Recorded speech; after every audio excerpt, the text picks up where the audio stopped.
Но в днешно време вече се празнува празникът на християнското семейство. Християнското семейство се основава на много интересни ценностни критерии. Уважение, любов, вярност, взаимопомощ. И ние тук в детската градина също възпитаваме тези чувства у малките дечица. Кажете, деца, християнското семейство от кого се състои? Бащата, майката и децата.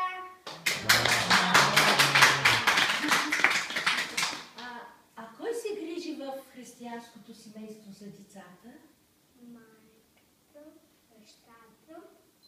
Майката и бащата. А кой помага на майката и на бащата в християнското семейство? Децата. Децата помагат. Как живеят хората в християнското семейство? Как живеят? Задружно и щастливо. Криси, как живеят в християнското семейство, Руми, да кажат? Задружно и щастливо. Браво! А ние тук в детската градина имаме ли християнско семейство? Да. И как живеем ние? Задружно и щастливо. Ние много си помагаме и се обичаме. Искам да ви кажа, че децата много обичат родителите си, обичат близките си и понеже знам, че всички майки и бащи много обичат децата си, в този ден сме се събрали да отпразнуваме празника на християнското семейство, като децата ще отвърнат на вашата любов, пак с любов, но с песнички, танци и стихотворения. Хайде сега да кажем стихотворението.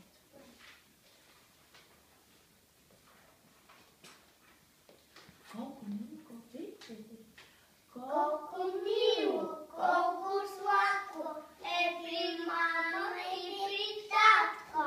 Те за нас се рано будят, те за нас се много трудят. Да растем и да се учим и растем в мечти. Айде сега.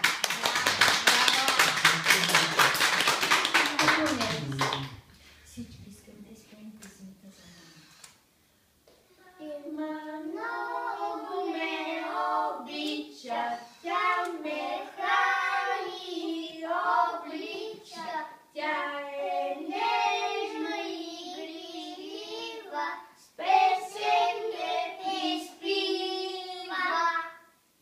Браво! Аз имам две очички, две грейнали звездички. Като звездички греят, плачат, то се смеят. Аз Имам две оченца, две белички мишленца.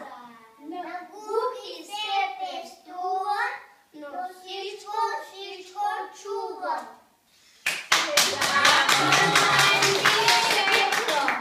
Евлина то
Лапчето на тази гара. Айде, двечките да го кажем. Не, няма. Добре, добре. Айде тогава да си изпеем песента за шареното петленце. Тя е много хубава и ти ще пееш. Няма. Шарено петленце, галено момченце, имаш глас, чудесен. Галено петленце, галено момченце, я запей ми песен, кукурику. И сега за нашето букво пилинце да кажем стихотворението. Песнички.